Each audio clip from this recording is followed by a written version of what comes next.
to meet you, Junior. As a writer in Penn Beverly Hills Cop, awesome. Was that Tuner and Hooch? Can I go on? Yes, I will. The Big Easy. Please help me welcome Donald and Daniel Petrie. Hi.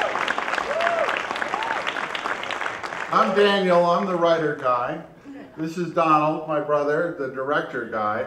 I also direct, but I started as a writer and I needed advice, you know, so, and our dad was a director, so I went to him and said, what single piece of advice, single best piece of advice do you have for a writer who's turning to directing a feature film for the first time?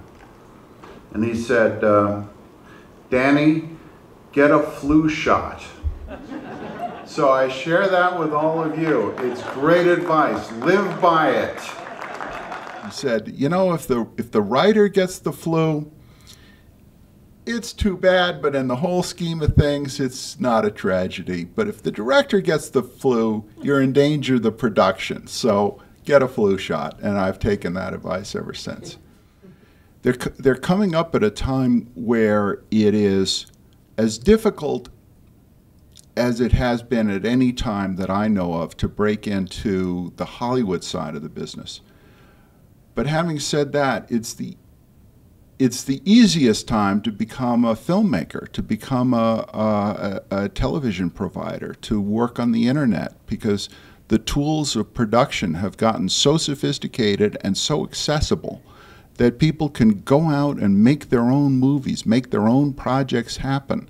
And you see it already happening with kids at this festival. So what you're trying to do originally is get an agent. And getting an agent is honestly sometimes harder than selling something. Certainly getting a good agent is hard. And so for an agent, they want to know not only can they sell something of yours, but that you're going to have a career, that you're going to have, you're going to be a source of continuing income to them.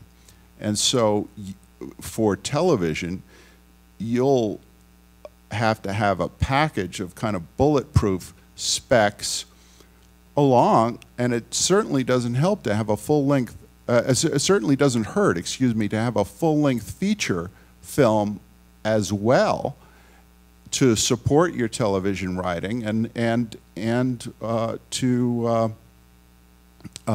show what you can do as an original. Right. But rarely is it pointed out the fundamental thing about pitching. And that is, you should only pitch when you are invited to do so. Otherwise, you should be writing the script or producing the movie, making the webisode, doing it yourself. Writing will always be the most practical because it's the cheapest. You know, no matter how cheap the cameras get, you know, paper is still cheaper, and you can, and it has enormous power as a representative of your work.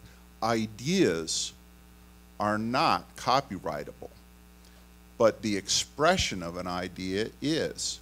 Pitching is, you do run the risk of giving your idea away because somebody can hear it and steal it.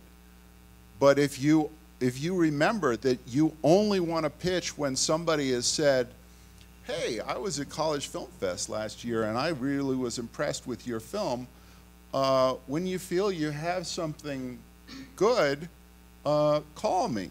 And then a year later you call and say, hey, remember I was the guy who, you know, you were kind of drunk, and but maybe you were sincere when you said that you liked my film, and oh yeah, you did the one about the, yeah, right, okay, yeah, come in, I'd love to hear that idea. That's the time to pitch. And then I'm not going to steal your idea because I want what you do. You know, I don't want just the idea. I want the expression of the idea.